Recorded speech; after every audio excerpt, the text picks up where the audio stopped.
नमस्कार मित्रांनो, आम्ही शिरभावीचे ग्रामस्थ आणि या तालुक्यातले एक नागरिक म्हणून मौजे शिरभावी या ग्रामपंचायतीमध्ये आलेलो आहे। या ग्रामपंचायतीमधील जवळजवळ 200 ते 300 लोक आमच्या या सांगोला तालुक्यामध्ये आले आणि त्यांनी म्हटले की बाबा आमच्या या शिरभावी या ग्रामपंचायतीमध्ये भोंगळ कारभार आहे आणि आम्हाला न्याय मिळेनासा झालेला आहे। शिरभावी या ग्रामपंचायतीला जवळजवळ 3.5 ते 4 कोटी रुपये निधी येतोय। हा निधी जो काय सामान्य जनता आहे, त्यानंतर गोर गरीब कष्टकरी शेतकरी सुशिक्षित बांधव अपंग यांच्यासाठी दिला जात नाही। हे लोकांच्यावरचा अन्याय दूर करण्यासाठी या ग्रामसेवकानं जो धनाजी गोतसुरी आहे ह्याचा जो भोंगळ कारभार चालू आहे काही पुढाऱ्यांचा ऐकून ह्याला निलंबित करण्यासाठी, बडतर्फ करण्यासाठी आणि लोकांना न्याय देण्यासाठी आम्ही या ठिकाणी आलेलो आहोत। आता या ग्रामपंचायतीमध्ये भ्रष्टाचार काय काय चालू आहे, आता जर समोर तुम्ही बघितलं तर त्या बिल्डिंगला कलर नाहीये। ही लोकच आता तुम्हाला बोलणार आहेत। माझी विनंती आहे की लोकांनी बोलावं। माझे नाव रोहिणी राजेंद्र होवा। तर शिरभावी गावामध्ये असलेले जे आमचे सरपंच साहेब आहेत त्यांनी शिरभावी गावाचा एवढा विकास केलाय की 55 वर्ष शेतकरी कामगार पक्षाच्या आबासाहेबांनी सुद्धा सांगोला तालुक्यामध्ये जेवढा विकास केला नाही तेवढा विकास आमच्या शिरभावी गावाचा 10 वर्षात आमच्या सरपंच साहेबांनी करून दाखवला। तो म्हणजे ज्या शाळेत लहान मुलं शिकतात त्यांना त्यांची प्रगती होण्यासाठी, त्यांना शिस्त लागण्यासाठी जो प्रोजेक्टर, स्मार्ट टीव्ही, कॅम्प्युटर, संगणक असेल जे मिळतात याचा सर्व उपयोग त्यांनी स्वतःसाठी करून घेतला, ना की मुलांसाठी दिला। आणि त्यांनी स्वतःचा विकास इतका केला की 15 वित्त आयोगातून जो मागासवर्गीयांना निधी येतो प्रत्येक वर्षाला, तो निधी शिरभावी गावामध्ये न देता तिसंगीला पळून गेला। इतका विकास आमच्या शिरभावी गावाचा केला माझ्या सरपंच साहेबांनी एवढा विकास केला माझ्या शिरभावी गावाचा की मागासवर्गीयांसाठी मिळणाऱ्या कचरा कुंड्या, डस्टबिन सुद्धा खाल्लं त्यांनी, गटार सुद्धा खाल्लं। आमच्या घरी जनावर आहेत ते गटारीच्या आतील घाण तर खातात, पण सरपंच साहेबांनी गटारच खाल्लं आमचं। मागासवर्गीयांसाठी जे मिळालेलं गटार होतं ते गटार सुद्धा खाऊन टाकलं सरपंच साहेबांनी। एवढंच नाही तर मागासवर्गीयांसाठी येणारा प्रत्येक निधी त्यांनी त्यांचा स्वतःचा एवढा विकास करून घेतला की आबासाहेबांनी 55 वर्षात त्यांचा एवढा विकास, सांगोला तालुक्याचा एवढा विकास केला नाही एवढा 10 वर्षात आमच्या सरपंच साहेबांनी 200 एकर जमीन खरेदी करून आमच्या शिरभावी गावाचा इतका विकास केलेला आहे। सर्वांना मैत्रीपूर्ण जय भीम। माझे नाव राजेंद्र मोहन होवा, मी शिरभाव मधला ग्रामस्थ आहे। तर गेले 10 वर्ष झाली आमच्या गावामध्ये सुरुवातीला मंगल पांडुरंग बंडगर ह्या सरपंच होत्या, त्याच्यानंतर त्यावेळेस सुद्धा धनाजी गोतसुरे म्हणून भाऊसाहेब होता। काही काळानंतर त्याची बदली झाली, प्रत्येक 5 वर्षानंतर त्याची बदली होतीच। बदली झाल्यानंतर पुढच्या 5 वर्षानंतर त्याच घरातील बाळासाहेब तुकाराम बंडगर हे परत सरपंच झाले। सरपंच झाल्यापासून त्यांनी केलेली विकास कामे हे झालेत की नाही गाववाली तुम्हाला सांगतीलच। भारत जगदाळे ओढा पाणी जाण्यासाठी 1,48,432 रुपयाचा त्यांनी रक्कम काढलेली आहे, पण ऑलरेडी त्याचं ते काम झालेलं नाही। तसंच मागासवर्गीय स्मशानभूमीसाठी पाईपलाईन करण्यासाठी 3,29,647 रुपये हा निधी त्यांनी काढलेला आहे, अद्याप ते पण काम झालेलं नाही। दीपक होवाळ घर ते खर्डी रस्ता बंदिस्त गटार 50,048 रुपये हे पण त्यांनी बिल काढलेलं आहे। ठेकेदार दुसरेच दाखवले आहेत, ठेकेदार ओरिजिनल आहेत, सांगोलचे ठेकेदार आहेत, शिरगावचे काय ठेकेदार आहेत ते बोगस ठेकेदार आहेत।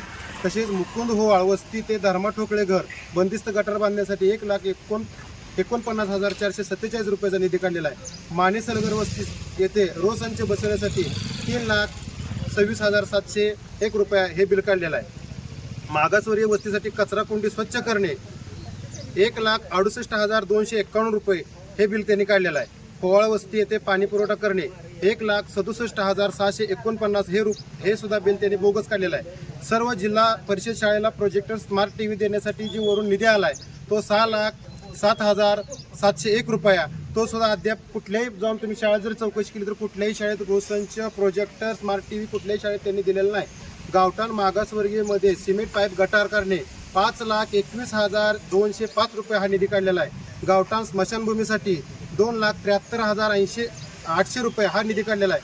गावठाण परिसर स्वच्छ करणे 2,22,425 रुपये हा निधी काढलेला आहे. आता आमच्या गावामध्ये अपंगाची तर संख्या भरपूर आहे. अपंगासाठी येणारा निधी हा 6 लाख रुपये, पण अपंगासाठी कुठलंही काम त्यांनी अद्याप केलेलं नाही. पाणी पुरवठा इलेक्ट्रॉनिक मोटर खराब झाली म्हणून त्यांनी 50,000 रुपयाची मोटर दाखवली. अद्याप ती मोटर आणली, पण एवढ्या किमतीची नाही.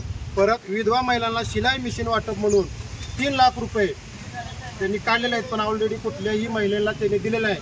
मग ह्याच्यासाठी मी स्वतः आमरण उपोषण व धोरणे आंदोलन शिरबाई ग्रामपंचायतमध्ये कार्यालयामध्ये गेले 10 वर्षापासून अनेक खोटी कागदपत्रे बनवून बोगस विकास कामे दाखवून ग्रामपंचायतीच्या हिशोबात मोठ्या रकमेचा अपहार करून खोट्या कामाची बिले काढून अनियमितता केल्याबाबत लेखी तक्रार करून पुरावे देऊनही संबंधित मुख्य कार्यकारी अधिकारी, गट विकास अधिकारी, जिल्हा अधिकारी जाणून बुजून त्याच्याकडे दुर्लक्ष केलेलं आहे. मी 2-4 वेळा त्यांच्याकडे जाऊन आलोय. मी दिलेल्या तक्रारीचं निवारण त्यांनी अद्याप केलेलं नाही. त्याच्यासाठी दिलेला चौकशी करून त्यांच्यावर गुन्हा जोपर्यंत दाखल होत नाही तोपर्यंत मी येणाऱ्या 27 तारखेला सांगोल्यामध्ये तहसील कार्यालयासमोर आमरण उपोषण करत आहे.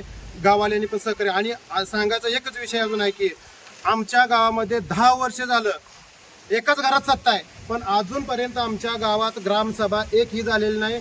आणि त्या ग्रामसभेचे सिकंदर पवार हे आमचे मेंबर आहेत, त्यांना सुद्धा इथं तुम्ही विचारा किंवा लाईव्ह ग्रामसभा झाली का बाबा गावात? सगळ्यांनी सांगा. झाले असेल तर झाले म्हणून सांगा. ग्रामसभा झाल्या का? ग्रामसभा झाल्या का? मी सिकंदर पवारला विनंती करतो, तुम्ही येऊन सांगा. तुम्ही मेंबर आहात. ग्रामसभा अद्याप झाली का? मासिक सभा झाली का तुमची? नाही झाली. ग्रामसभा झाली नाही. मी मेंबर आहे. तुमचं नाव काय असं सांगा. माझं नाव सिकंदर पवार आहे. गेल्या 2-4 वर्षात एकही ग्रामसभा होत नाही. कुठलेही फोटो जोडून ग्रामसभेचं बाहेरच्या लोकांच्या सहाय्य घेऊन कोरम पूर्ण जाऊन त्यांची ती केलं जाते. अजिबात ग्रामसभा नाही. तंटामुक्त अध्यक्ष निवडत नाहीत. शाळेत सगळं आपल्या ग्रामपंचायतमध्ये सगळा 2 नंबरचा कारभार चालतो. तुम्ही ग्रामपंचायतीचे सदस्य आहे का? हा. म्हणजे ग्रामपंचायतीचं सदस्य असून सुद्धा हे नाही काय सुद्धा मग काय तुमचं नाही, काही नाही, इथं चालत नाही का? आम्ही त्यांचे 8 मेंबर असल्यामुळे ते बहुमतावर म्हणजे त्यांचं तुम्ही काम विरोधी केलं जातं. पक्षात आहे. हा, विरोधी पक्ष. म्हणजे विरोधी पक्षाला या ठिकाणी धुळी समान मानलं जातं. गावात एकही रस्ताही नाही सध्या. त्याची बिलं सगळी काढलेली आहेत. आणि माझ्या माहितीनुसार गावात कमीत कमी 5 ते 6 कोटीचा फ्रॉड आहे, आणि तो काढणारच मी. त्यात येणाऱ्या 27 तारखेला माझं उपोषण आहे. गावातले तर माझे बांधव सगळे शिरभावित चित्र येतीलच, पण पत्रकार बंधूंनी पण ह्याच्यासाठी सहकार्य करावं ही एवढी मी विनंती करून थांबतो. मी सुयश टाटे शिरभावी गावचा नागरिक असून शिरभावी गावचा विकास दाखवण्यासाठी आम्ही पत्रकार बंधूंना बोलवलंय. तर विकास बघायचं म्हटलं तर आता किमान 11:30 वाजले पण अजून आमची ग्रामपंचायत उघडली नाही. हा प्रथम विकास. दुसरा मुद्दा, ग्रामपंचायतला फलक नाही. ग्रामपंचायत कुठायच माहित नाही गावातल्या लोकांना. इथपर्यंत गावाचा विकास आणि सरपंच तर बेपत्ताच. गावाला 10 वर्ष झाले त्यांच्या हातात सत्ता दिली आम्ही, पण अक्षरशः गावात सरपंच याची भानगड नाही. आला तर कुठं तर गल्ली बोळातनच रस्त्यानं सरपंच आमचं कधी गावात येत नाही. जी काय हायमास्ट असतील हायमास्ट सरपंचाच्या घरी जलजीवन योजना शिरभावीत पार पडली. नुसतं नळ आहे, खाली पाईपलाईन नाही. कधी पण उकरून बघायचं, जिथं नळ आहे तिथं पाईपलाईन नाही. नुसतं नळ काढून हिनी बिलं काढली. तर सगळ्या ज्या काही योजना आहेत त्या ह्यांनी नुसत्या बिलासाठी राबवल्या. कुणाला बी उभा करायचं, फोटो काढायचं, काय बी करायचं, दाखल करायचं, बिलं काढायचं. त्याच्याशिवाय ह्यांनी दुसरं काहीच केलं. आणि ह्यांनी विकास फक्त घराचा केला. गावाचा विकास म्हणलं तर अजिबात नाही ना. अजून हापापल्या आता आम्हाला सत्ता पाहिजे. आरक्षित जागा ओपन महिलेची त्याच्यावर पण 10 वर्ष सत्ता भोगून पण अजून 15व्या वर्षी पण ह्यांना पाहिजे. किती गबाळ हाणायचा, ही कलंक आहे. गावाला कलंक आहे. हा सरपंच मी गावाला कलंक आहे. माझं नाव ओंकार जगदळे. मी या गावचा प्रथम नागरिक आहे. 1 महिन्यापूर्वी रात्री 10 वाजता कॉल करून त्यांनी माझ्याकडून घरपट्टी आणि पाणीपट्टी 5,000 रुपये घेतली, पण त्याची कुठेही ग्रामपंचायतमध्ये नोंद नाही आणि त्याची पावतीही नाही. राहणार शिरभावी. आमच्या शिरभावीतून बनसोडे वस्तीला पाईपलाईन गेली ग्रामपंचायतची. त्याला कुठलंही पाणी येत नाही आणि पूर्ण घराला एकही नळ काढलेला नाही. आणि पाणीपट्टी घेतल्याशिवाय इथं दाखला वगैरे काय ग्रामपंचायतमध्ये आलं तर देत नाहीत आणि इथे ग्रामपंचायत महिन्यातून एकदा ह्यांच्या सल्ल्याने तो आम्हाला आलेले कळत आणि गेलेले कळत नाही. शेंडगे वस्तीवर पाण्याची टाकी बांधलेली आहे सरपंचांनी, त्याला अद्याप पाणी आलेलं नाही. पाईपलाईन जे पुरले ते शेतकरी वापरतात. तरी सरपंचाला विनंती आहे की पाणी आम्हा शेतकऱ्यांना कधी मिळणार पिण्यासाठी, एवढीच माझी इच्छा. सेवकाला नाही की धनाजी गोतसूर्य याला या संविधानानं जागा दिलेली आहे इथं या खुर्चीवर बसण्यासाठी, पण ह्यो सरपंच किंवा ही जे ग्रामसेवक आहे हे या खुर्चीच्या लायक नाही. कारण ज्या खुर्चीवर हा गोतसूर्य बसतोय त्या जागा कशा लेवलची आहे हे मला वाटतंय की 1857च्या काळातली इमारत आहे. या इमारतीमध्ये जवळजवळ 3.5 कोटी रुपयाचा निधी येतोय. हा निधी वंचितांच्यासाठी, दलितांच्यासाठी, मागासवर्गीयांच्यासाठी, महिलांच्यासाठी, अपंगांच्यासाठी, रस्त्यासाठी, पाण्यासाठी, ही लेकरं बाळं शिकण्यासाठी राज्य शासन, केंद्र शासन, 15व्या वित्त आयोगातनं, DPDCतनं हा अनेक निधी येतोय.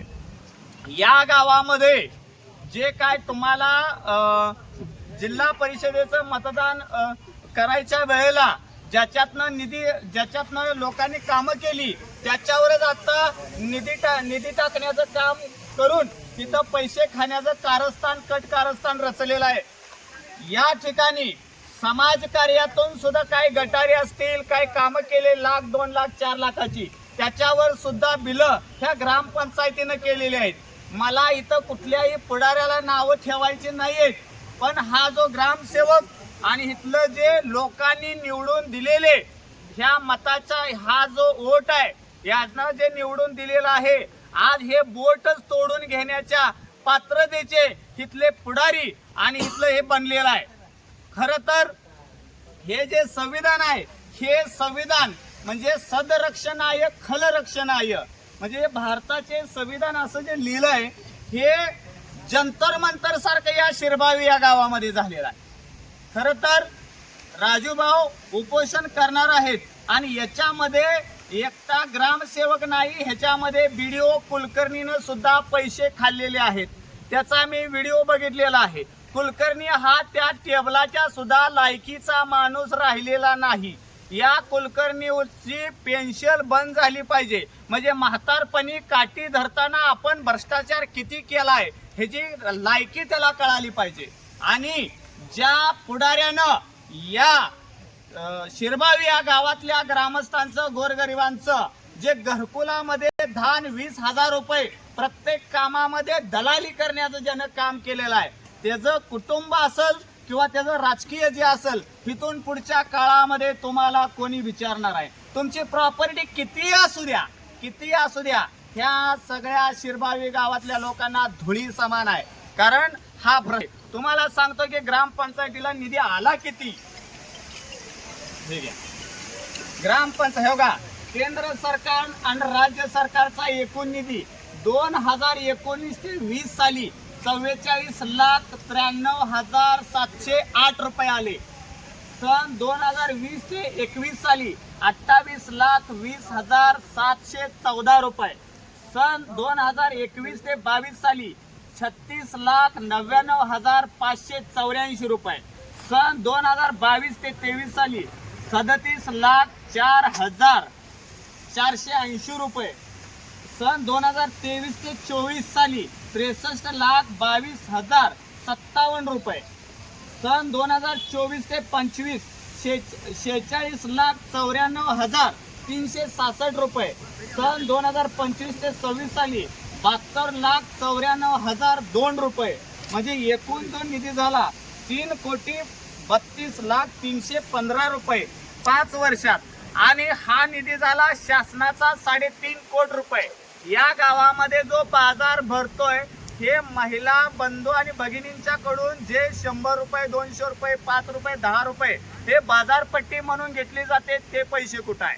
इथलं जे ग्रामपंचायतीचे जे गाळा आहेत यांचं जे पैसे येतात ते कुठं आहे? हे माझा त्यांना सवाल आहे.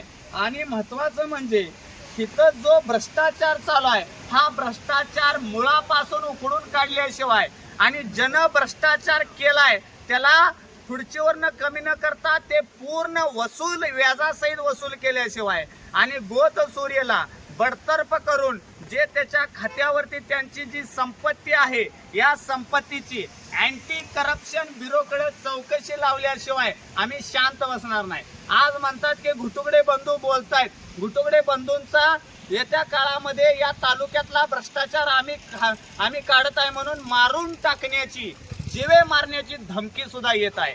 पण तुम्हाला सांगतोय, या गोरगरिबांच्यासाठी माझा जरी जीव गेला तरी पण चालल. अरे रडत खडत जगण्यापेक्षा काय तर शाहीर म्हणून जगू ही आमची अवलाद आहे. त्यामुळे आम्हाला कोणी धमकी दाखवण्याची गरज नाही. इथून पुढच्या काळामध्ये 100% संविधानानं जे घालून दिले ते होईल. जय हिंद, जय संविधान, जय महाराष्ट्र.